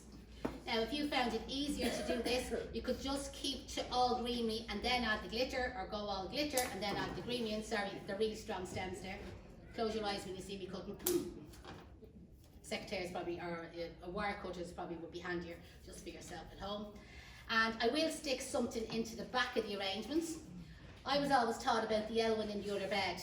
If this was in a hospital, I know you can't send flowers to hospitals nowadays, but if this was in the hospital and he is the outfit, in that bed who got the flowers. I'm the Elwyn in the other bed having to look at the back of the arrangement. So always cover in the Elwyn in the other bed all the time, hide your foliage at the back. Because when people buy things, they always look at the back. You pick up a t-shirt, you turn the hanger around. Pick up a pair of knickers, you turn the hanger around. You know the way? Pick up a pair of jocks, you turn the hanger around. So always look at the back of the arrangement and do a little bit of camouflaging. Doesn't wear any, so you tell us. You sat in the wrong seat, you did. So a little bit of greenery there stuck in there at the back, and you can spend a little bit more time kind of filling it in. And again, you can give the Elwyn a little bit of glitter to look at as well when she's sitting in her bed there to see. Now that needs a bit more filling in, okay? So can you see the principle of it so far? And again, we'll just put a reindeer in there that you can kind of see how it's all coming together. And if you wanted to just keep it, you know, reasonably priced, is you could just leave it like that, you know what I mean? And you needn't add any flowers into it. Or you could come nearer Christmas and then add the flowers in nearer Christmas, because the greenery will last. Keep it well watered. People say to me, how much water will I put in? And I say, keep putting in as much water till it pees over the sides. I often use a different word, you know that way? So when the water starts coming over the edges, then you have enough water in. You can't overwater it, you know the way? The oasis will only take up as much water as it needs. It's different if you're leaving the oasis down in the bucket of water, do you know the way, soaking? But when there's space for the water to flow off it, it'll only take in what it needs. And then always have your dish with spare water in it, because oasis constantly keeps sucking up the water. So if there's no dish there, or there's no surplus of water, well then it's going to suck the moisture down from your flowers. So just bring, I'm going to cut off some of them rose leaves because I don't like them. But you see just the rose then, just bringing the rose up near the top. And what I'm going to do is I'm going to stagger the roses down to the middle of the arrangement. So I'm going to go a little bit lower, slightly to the right. A little bit lower, slightly to the left. A little bit lower, slightly to the right. So earlier on I said a bit to the right, a bit to the left. And emphasis on the word a bit. You know what I mean? Don't go miles out. So if you only have a few flowers, it can be a good idea to just keep the flowers coming down through the centre of the arrangement, where what's down through the centre is the most important and the outsides is the least important. Now again, these roses are fairly tight because they just came in last night, but if you had fairly blown ones, you'd keep them down near the bottom of the arrangement and you'd keep your tighter ones up near the top of the arrangement. Now I've 4 in so far, just kind of staggering coming down there. Can you see the effect? And again, watch when I turn it sideways that you're getting. Do you remember I was trying to say about that slide? You know the way coming down sideways, that it doesn't have a bump. You know what I mean? That's, again, no pregnancies here at this class. So again, come down a little bit lower, and then we get another one then. At the moment I'm going a little bit to left, and then I'm going to go another one a little bit to the right hand side. And you can remove as much of the rose foliage as you want. It doesn't really need it with this arrangement here today, it kind of being Christmassy looking. There we go, can you see that? And I'll purposely have that rose just hanging down, again to help camouflage your tray. It's very warm, isn't it? Yeah. So then I'm going to bring a few flowers out to the side. So because we're emphasising that it's L-shaped, let's bring a little rose out to the reindeer. He can chew on this reindeer. You can chew on this rose. Do you see just coming out there? And your eye is probably drawn that you could do another rose. Do you see, like, you know, bringing the arrangement together out to the side there. Again, another 1 or 2. There's only about 10 roses kind of being used in this. But again, if you wanted to do it cheaper, you could use 10 baby carnations, 10 large carnations, or you could mix the flowers. And again, I have 2 left over, so I'm going to bring another one out to this side, and I don't know what I'm going to do with the last one. I'm designing here, creating it, making it up as I go along. So there's just a couple of roses in an arrangement. I just taught the colour, but you don't know the variety of them. Anybody know the variety of them? Where's all the experts? I should know the variety. I didn't mean to look it up when I came. You know, they're always adding new ones. Actually, it is. Call it You're anything. right. Friends. It is friends. I remember that when I was clicking it. If you had an extra foliage that would come along the bottom, like a base, like when you use some flowers, 2 wires, like at the back, to kind of carry it. Or use a longer piece of foliage rather than using your flowers one. You could, behind the reindeer, yeah, but then you'd be pushing them out of bed. But you could, absolutely, you know. Like, the way you kind of look at flower arranging is you can do whatever you like. You learn all the rules, you know the way. So you learn the rules, and when you're in school, you learn the rules, you learn the principles, and then when you leave school, you do what you feckin' like, you know the way. Because that's what everybody does. Like, no, but seriously, like, is everybody gets their own style and their own technique. And so then when you're looking around shops and you might say like a passionata, look at the style that they have. That wasn't what they learned in school. But they learned that basic styles, you know that way. So everybody starts off, hairdressers, they learn the basic style, do a bob, do a perm, do a graduated something else. You know that way, they learn the basics. And then I often say to the students, when a new style comes out, so we say Posh Spice gets a new hairstyle, does every hairdresser in the world go back to hairdressing school to learn that style? No, they work it out. Do you know what I mean? It's the same with designers, dress designers. Like they go, I don't know anything about dress design, but they learn how to do tight skirts, mini skirts, frilly skirts, and off the shoulder tops. Do you know what I mean? There has to be basic things they have to learn. And then when a new fashion design comes out, like they don't have to go back to college to learn the new design. They look at it and they say, that's a cross between the mini skirt, the off the top shoulder, and the ruffles. That's a very bad explanation, but you understand, like, is you work it out yourself, but like build up your own style. So if you're doing something and you want to bring it behind it, absolutely, and it would be lovely, there's not much room there, but just make sure that it's inserted into order. So if it was just for a display, you were doing it for a club or something, and you wanted to just lay it at the back there and it's out water, does the night, everybody be pissed drunk at the end of the night, which is absolutely fine. But if you're selling it and you want people to because if you're doing it for you just some U-shaped nails, just kind of hammer it in at the back. absolutely, there's the man. You see, the rest of us are saying, where will we get? What's a U-shaped nail? I don't know what a U-shaped nail is. There we go. We have the technical fella in the front there. Yeah, absolutely. You can really do whatever you want. Just that piece of glitter was there. I'm just kind of bringing it out there. And then we're just giving your one, the Elwyn in the other bed, another bit of glitter. And I can do with another bit of foliage for her as well, but we're a bit miserable on the foliage. Have another bit. But I think that's the first time I ever kept time, and I'm actually early.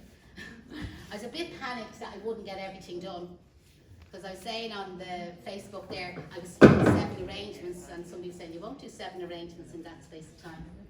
This is watching a challenge. There we go. Well, I've nothing else to show you. So, girls are going to organise the raffle. So, Sandra, are you out there? So to give her a shout. So anybody that wants to get more tickets off. So all the arrangements are going to be raffled, and then anybody at the end that wants to come up to me and get me to show you something. Yeah.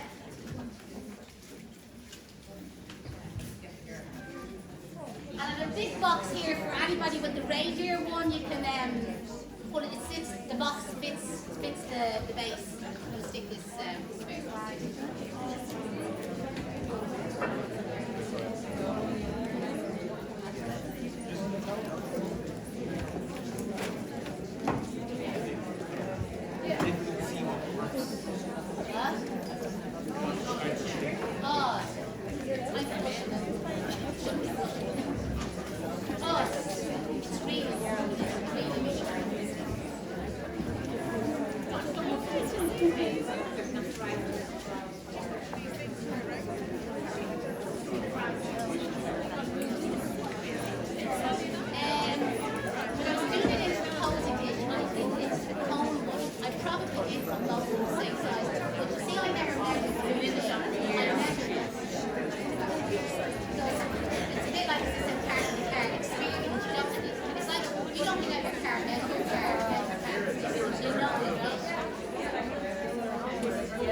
Anybody want a big rope?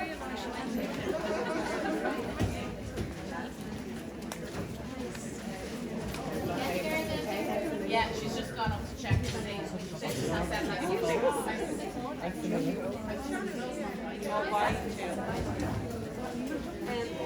I'll take the money.